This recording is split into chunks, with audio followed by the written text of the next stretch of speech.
Comedian Shyam रंगीला UP के Varanasi Lok Sabha seat से, जहां से प्रधानमंत्री नरेंद्र मोदी जी हमेशा चुनाव लड़ते हैं, वहीं से देखा जा रहा है कि कॉमेडियन श्याम रंगीला जैसे ही अपना नामांकन कराते हैं 14 मई को और 15 मई को उनके एक मैसेज आता है, यानी कि इसी पर वेबसाइट पर जब जाके देखते हैं तो ये होता है कि उनका फॉर्म को रिजेक्ट कर दिया जाता है, जिससे ये देखा जा रहा है कि कॉमेडियन श्याम रंगीला का ये कहना है कि हमारा फॉर्म जो था इसे रिजेक्ट कर दिया गया है। हमने पूरे सही जो भी चीज़ लगा था उसे हमने सबने हर एक चीज़ सही दिए थे।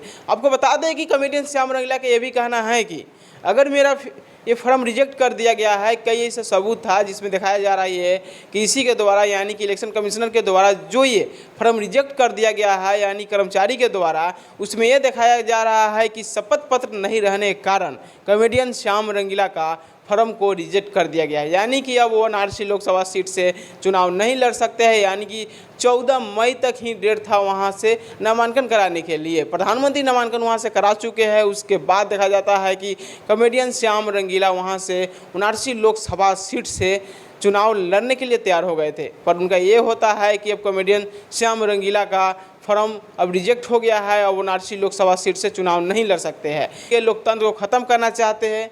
हमने जो भी लगा हमने हर एक चीज़ दिए थे, पर आज मेरा ये रिजेक्ट कर दिया गया है, मैसेज आया है जिससे खारिज कर दिया गया है। श्याम रंगीला अब वाराणसी लोकसभा सीट से उनका नामांकन खारिज कर दिया गया है, वहां से अब चुनाव नहीं लड़ेंगे। आपको बता दें कि श्याम रंगीला वाराणसी लोकसभा सीट से सीधे प्रधानमंत्री नरेंद्र मोदी जी को टक्कर देने के लिए कई ऐसे वीडियो सामने आ रहा था जिसमें सीधे प्रधानमंत्री नरेंद्र मोदी जी से टक्कर देने के लिए वो खिलाफ उतर गए थे वाराणसी में जाकर। पर वाराणसी लोकसभा सीट से अब श्याम रंगीला चुनाव नहीं लड़ेंगे क्योंकि उनका नामांकन खारिज कर दिया गया है। 24 घंटे के अंदर मैसेज आता है जिनमें दिखाया जाता है कि श्याम रंगीला का वाराणसी लोकसभा सीट से नामांकन खारिज कर दिया गया है। श्याम रंगीला का ये कहना है कि पहले हम प्रधानमंत्री नरेंद्र मोदी जी का बहुत बड़ा फैन थे, जिसमें यह देखा जाता है कि प्रधानमंत्री नरेंद्र मोदी जी का श्याम रंगीला कई बार मिमिक्री कर चुके हैं, यानी कि उनके ही आवाज़ में कई ऐसे कॉमेडी कर चुके हैं। पर ऐसा होता है कि अब श्याम रंगीला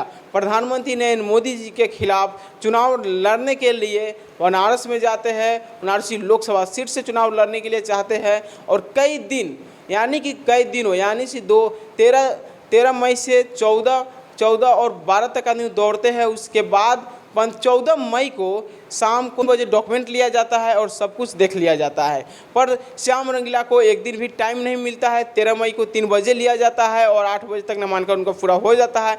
इसके बाद ये देखा जा रहा है कि श्याम रंगीला का नामांकन अब खारिज हो गया है वाराणसी लोकसभा सीट से। इस पर आप क्या सोच रहे हैं कमेंट करके जरूर बताइए कि इस तरह से जो श्याम रंगीला बहुत जोरों शोरों से प्रधानमंत्री नरेंद्र मोदी जी को टक्कर देने के लिए आए हुए थे। आप देख रहे थे जय श्री कृष्ण न्यूज, मैं राजा कुमार।